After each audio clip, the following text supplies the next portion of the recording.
নিজের এলাকায় কতটা খুশি? নমস্কার। উনি তো বসে আছে, জানেন তো, এখানে কিছু বলা যাবে না, হয়তো মাথায় একটা চাটি পড়ে যেতে পারে পিছন থেকে। তবু বলছি, আমাদের একে সাহেব হয়তো জানেন না, পরপর 5টা টুর্নামেন্ট খেলছি আমি, যেটা পশ্চিম মেদিনীপুর গর্বেতে চ্যাম্পিয়ন, বাকি পরপর হচ্ছে রানার্স হলো। এখানে আবার ঠিক মানে কি বলবো, আমাদের ব্লক সভাপতির জায়গাতে এসে আবার ঠিক ভাড়াটা কেটে গেছে। যাই হোক, কালকে গুরু মানে টেনে টুনে শেয়ার বাজারে 15 টাকা রানার্সে লিখেছিল, আজকে বলেছিল জিতে যাবি নে, তাই জিতে গেল। যাই হোক, এই কাপ মানে খুব সম্মানের কাপ, যেহেতু এটা ব্লক সভাপতি কাপ।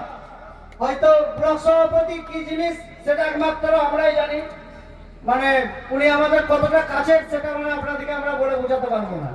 এখানে প্রত্যেকটা ছেলে 1 মাস ধরে মেহনত করেছে যে ব্লক সভাপতি কাপটাকে সাকসেস করবো।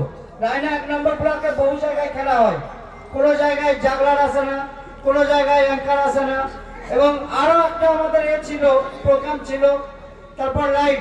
এই লাইটের কথা বলতে গেলে গত বছর যখন প্রথম টুর্নামেন্ট শুরু হয়, তখন আমি দাদাকে অনুরোধ করেছিলাম, মানে আমাদের ব্লক সভাপতি সাহেবকে, যে দাদা এখানে এত মানুষ আছে, সন্ধ্যের অভাবে গত বছর আমি রানার্স হয়েছিলাম এখানে। তো যাই হোক, দাদা বলেছিল যে, দাদা নিজেও বলেছিল যখন এতক্ষণ ধরে খেলা হচ্ছে লাইটের ব্যবস্থাটা তোরা করতে পারতিস, আমরা কিন্তু তখন বুঝতে পারিনি।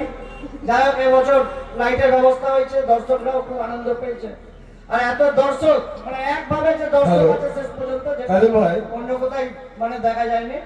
যাই হোক, আমি আমার বক্তব্য শেষ করলাম। কাজল ভাই, দাদার কিন্তু তোমাদের মন ভরানোর জন্য করেছে, লাইটে খেলা ওনার মোটেই পছন্দ ছিল না।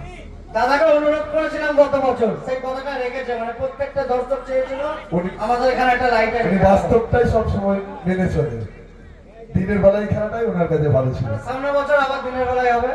ধন্যবাদ।